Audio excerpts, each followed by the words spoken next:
Praise lord. దేవుని నామానికి వందనాలు. ఈ పగటి వేళ దేవుని యొక్క సన్నిధిలో కలిసి వచ్చి తీరడానికి దేవుడు కనిపించి వచ్చిన భాగ్య తరగతిని బట్టి దేవునికి స్తోత్రం. ప్రపంచవ్యాప్తంలో మనందరూ కూడా మందుసాల నుంచి ప్రారంభించుకు తీరి చర్చి వరకు అందరూ క్రిస్మస్ పాటించి తీరుతున్నారు. ఎవరు ఏ ఉద్దేశంతో పాటించి తీరుతున్నారో నాకు తెలియదు. నేను మాత్రం ఒక ఉద్దేశంతో పాటించి తీరేది దేవుడు నా తోడుగా ఉన్నాడు. దేవునితో అనుబంధి అయి ఉన్నాను, దేవునితో నేను నడుచుతున్నాను అన్న దానిని ప్రస్తావించి తీరే దాంట్లోనే నేను క్రీస్తు నందు ఈ పగటి వేళ ఆనందించి తీరడానికి కోరి తీరే ఒక మాట. ఈ పగటి వేళ దేవుని యొక్క సన్నిధిలో మనల్ని మనం సమర్పించుకుందాం. బైబిల్ గ్రంథం నుంచి ఒక వాక్యం చదువుకుందాం. యెషయా గ్రంథం 7వ అధ్యాయం 14వ వచనం. అక్కడ యేసయ్య జన్మ క్రమావళి గురించి ఒక మాట అక్కడ ప్రస్తావించబడి తీరుతున్నది. చూపును ఆలకించుడి, గర్భవతి కానీ చాలు. అక్కడ చదివిన వాక్య భాగంలో యేసయ్య గురించి ఉన్న ప్రవచనం, జన్మ గురించి ఉన్న ప్రవచనం గురించి అక్కడ ప్రస్తావించడం మనకి కనబడుతున్నది.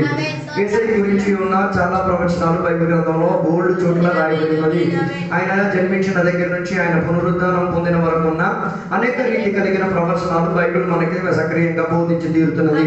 ఆ ప్రవచనాలన్నీ మనకు ఒక విషయమే నేర్పించుకు తీరేది. అందులో ఉన్న ఒక శ్రేష్టత కలిగిన ఒక మాట, ఆ ప్రవచనంలో దేవుడు మనల్ని బోధించే దేవుని యొక్క సాన్నిధ్యత, దేవుని యొక్క ప్రజలని నింపి సహాయపరిచి నడిపించి తీరుతున్నది. అందుకే దాంట్లో మనం దేవుని యొక్క బిడ్డలుగా ఆనందపడే వారిగా ఉండి తీరడానికి ప్రయత్నం చేసి తీరాలి. ఈ పగటి వేళ మనం వాక్య భాగంలో మనం చూడగలిగి తీరితే, వాక్య భాగంలో చూడగలుగుతున్నాం ఇమ్మానుయేలు మనకి తోడై ఉన్నారు. దేవుని యొక్క జన్మ తరగతులు దేవుడు ఒక హెచ్చరిక కలిగిన మాటలు మరి ఇస్తున్నది. కన్యక గర్భాన్ని ధరించి తీరేది. కన్యక గర్భం ధరించి తీరడం అందరికీ విశ్వసించి తీరడం అసాధ్యమైన ఒక విషయం. కానీ అది మన బుద్ధితో మనం ఆలోచించే జరిగే ఒక పని కాదు. అది మత్తయి సువార్త చెప్తున్న మాట, మత్తయి సువార్త లూకా సువార్త కలిసి మనం చదివితే చూడగలిగిన ఒక మాట. యేసయ్య జన్మ క్రమావళి గురించి చెప్తున్నది. రెండు శక్తులు యేసయ్య జన్మించుకు తీరడానికి సహాయపడి తీరినట్టుగా బైబిల్ బోధించి తీరుతున్నది. దాని అర్థం ఏ రీతిగా ఒక తండ్రి తల్లి కలియుగ కావాలి, ఒక సంతానం జన్మించి తీరడానికి యేసయ్య జన్మావళికి కూడా ఏం కావాలి? రెండు రీతి కలిగిన శక్తి. ఒకటి దేవుని యొక్క శక్తి, రెండోది పరిశుద్ధాత్మ యొక్క శక్తి. రెండు శక్తులు ఆయన ఏం చేసింది? జన్మనిచ్చుకు తీరడానికి. అలాగా కన్యక ఏమైంది? గర్భవతిగా మారింది. అందుకే ఆయనకి పేరు ఇమ్మానుయేలు అని చెప్పబడినట్టుగా బైబిల్ సెలవించి తీరుతున్నది. ఇమ్మానుయేలు అన్న పదానికి అర్థం దేవుడు మనకి తోడు. ఈ పక్కటి వేళ దేవుడైనా నిజంగా నీకు తోడై ఉన్నారా లేదా ఒక్కసారి నీ జీవితంలో నువ్వు పరిశోధించి తీరాలి. దేవుడు నీకు తోడై ఉండి తీరితే మందుసాలలో నువ్వు ఉండవు. దేవుడు నీకు తోడై ఉండి తీరితే దేవుని యొక్క స్వభావ తరగతిలో దేవునికి అనుకూలపడేటట్టుగా జీవితం నడుచుకొని వెళ్ళగలిగి తీరుతాయి. నిర్గమకాండం 13వ అధ్యాయం 22వ వచనాలు చదివినప్పుడు దేవుని యొక్క సాన్నిధ్యత ఇశ్రాయేలు ప్రజల బట్టి ఉండవడం వలన దేవుడు వారికి సంరక్షణ ఇచ్చుకు తీరారు. దేవుని యొక్క సాన్నిధ్యత నీలో ఉండి తీరితే నీకు దేవుని మూలంగా సంరక్షణ కలిగి ఉండి తీరుతాయి. అందుకే దేవుడు ఇశ్రాయేలు ప్రజలకు పగటి వేళ మేఘ స్తంభముగాను, రాత్రి వేళ అగ్ని స్తంభముగా ఉండి వారి ఇశ్రాయేలు ప్రజలను నడిపించుకు తీరారు. అలాగే పగటి వేళ ఇమ్మానుయేలు నీకు తోడై ఉంటే, దేవుడు నీకు తోడై ఉండి తీరితే ఆయన సంరక్షణ నీవే చేయొచ్చు, అనుభవించుకు తీరొచ్చు. ఆయన చేసే విడుదలను నువ్వే చేయొచ్చు, అనుభవించుకు తీరొచ్చు. అందుకే ఇశ్రాయేలు ప్రజల మీద ఎన్ని శత్రువులు దాడి చేసుకొచ్చినా కూడా దేవుడు వారిని ఏం చేశారు? విడిపించుకు తీరే ప్రణాళిక. అలా వారి జీవితం ఏమైతే దేవుని యొక్క సంరక్షణలో జరుగుతున్నది. రెండోదిగా దేవుని యొక్క సాన్నిధ్యత, మన దేవుని యొక్క ఇమ్మానుయేలు మనతో ఉండి తీరితే నిర్గమకాండం 33వ అధ్యాయం 14వ వచనం చెప్తున్నమాట. దేవుడు మనకి తోడై ఉండి, దేవుని యొక్క ఇమ్మానుయేలు మనకి తోడై ఉండి ఆయన సాన్నిధ్యత మనతో ఉండి తీరుతుంది. ఆయన మనకి విశ్రాంతిని ఇచ్చేవాడిగా ఉండి తీరుతారు. ఈ కాలంలో మనుషులందరూ కూడా విశ్రాంతి కోసం ఎన్నెన్నో ప్రక్రియలు చేసి తీరుతున్నారు. కానీ దేవుడి చుట్టూ విశ్రాంతి మన జీవితానికి నెమ్మదించేది, సహాయపరిచి తీరేది. అని ఇశ్రాయేలు ప్రజలను దేవుడు అరణ్య మార్గంలోనే తీసుకువెళ్ళి దేవుడు కనాను దేశానికి దేవుడికి వెళ్ళినట్టుగా బైబిల్ ప్రస్తావించి తీరుతున్నది. దాని అర్థం ఆ అరణ్య మార్గంలో వాడికి ఆహార సౌకర్యాలు లేవు, త్రోవ లేవు, సదుపాయాలు లేవు. అయినా కూడా వారు ఏమైతే తీరారు? దేవుని యొక్క సంరక్షణలో, దేవుడి కల్పించిన విశ్రాంతిలోనూ వారు బయలుదేరి తీరగలిగారు. ఎప్పుడైతే మీరు అరణ్యంలోకి వెళ్తేనే మీకు దానికి ఉన్న భావన తీసుకొచ్చి తీరేది. అరణ్యం లోపల విపరీతంగా ఇసుకలు ఉన్నాయి, ఇసుక లోపల పాములు ఉన్నాయి. పాములు మాత్రం కాదు, అదే రీతిగా తేళ్లు ఉన్నాయి. రకరకాలుగా విషం చెప్పించే జంతువులు ఉన్నా కూడా వారికి విశ్రాంతి కలిగి తీరేటట్టుగా దేవుడు వారికి నడిపించి తీరేటట్టుగా మనకి కనబడి తీరుతున్నది. దాని అర్థం దేవుడు మీకు తోడై ఉండి తీరితే ఎలాంటి పరివేశంలో కూడా నీవే చేయొచ్చు, సమాధానంలో నిద్రపోయేయవచ్చు. అంత మాత్రం కాదు, నీ జీవితంలో ఏముంటది? దేవుని యొక్క సాన్నిధ్యం ఉండి తీరగలిగి తీరుతాడు.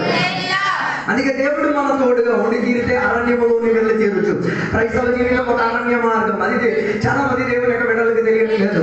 అందుకే చిన్న చిన్న సమస్యలకి, చిన్న చిన్న రోగాలకి, చిన్న చిన్నగా వధువులకు ఏమైపోతున్నారు జీవితాలు దేవునికి విడిచిపెట్టి తీరేత దేవుని యొక్క ప్రణాళికలోకి వెళ్ళి తీరుతున్నది.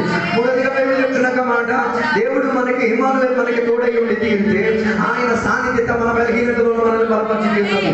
న్యాయాధిపతులకు పుస్తకం 6వ అధ్యాయం 12వ వచనం చదివి తీరినప్పుడు చూడగలిగిన మాట, గిదెయోను దేవుని యొక్క సన్నిధిలో పిరికివాడిగా ఉండి తన ఆహారాన్ని ఆయనగా సమకూర్చుకునే ప్రక్రియలో దేవుడు ఆయన్ని బలపరిచి తీరినట్టుగా మనకి కనబడి తీరుతున్నది.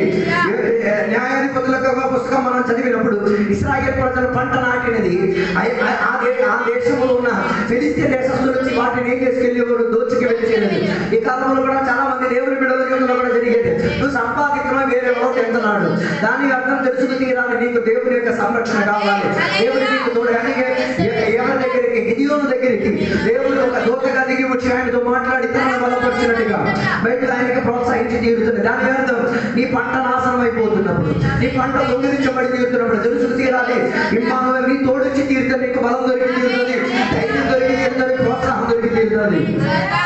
అందుకే ఒక పిరికివాడిగా కాకుండా ధైర్యం ఉన్నవాడిగా ఏం చేస్తున్నాడు, గిదెయోను తన పొలంలో నుంచి ఉన్న దానిని సంపాదించుకోవడానికి ప్రయత్నం చేసి తీరాడు. దాని నువ్వు ఈ భూమిలో పిరికివాడిగా బతికి తీరితే పిరికివాడిగానే మిగిలిపోయి పిరికితనం మధ్యలో కూడా ఆయన దేవుని యొక్క శక్తిని పొందుకు తీరి ఆయన తన పంటను ఏం చేసుకున్నాడు, సమకూర్చుకు తీరాడు. బైబిల్ చదవగలిగి మాట్లాడవచ్చు ఎలా ఆయన పంట వేశాడు, శత్రువులు చూడకుండా పంట వేశాడు, శత్రువులు చూడకుండా పంట కోశాడు, శత్రువులు చూడకుండా గోధుమలు ఏం చేశాడు, ఆడించాడు, శత్రువులు చూడకుండా దాన్ని ఏం చేయాలి, తినడానికి ప్రయత్నం చేసుకోగలిగాడు.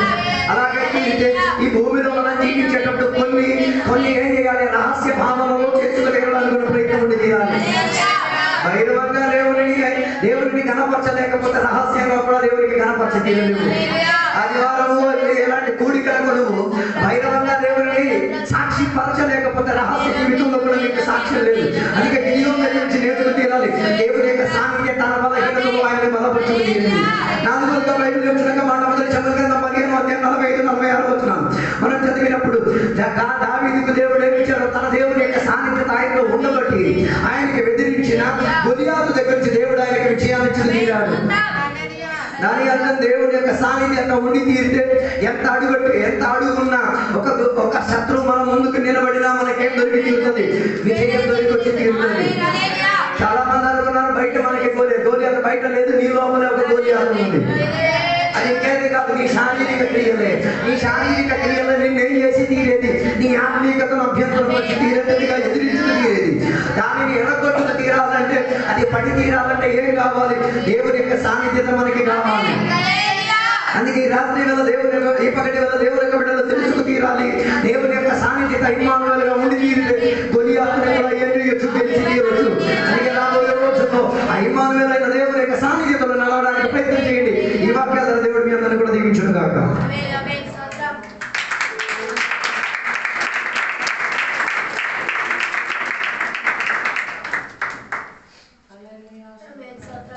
దేవునికి వందనాలు.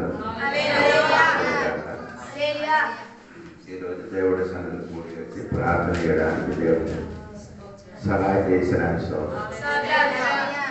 ఈ చర్చని అనుకున్నారంటే నా మాత్రము ఈ చర్చకి అన్నిటినీ ఎవరు ఆలోచించకూడదు. మనమందరూ ఒక్కటే, మనమందరూ ఈ చర్చలో ఉన్నవారు. దాని లేకపోతే ఏ పని జరగదని అనుకోకూడదు. జోడపాటు లేకపోతే ఇక్కడ పనిచేసి జరుగుతుంది. జోడపాటుకు చూసుకొని అని దేవుడు పరిచయం స్టార్ట్ చేసేది. నన్ను చూసుకోడు కాదు,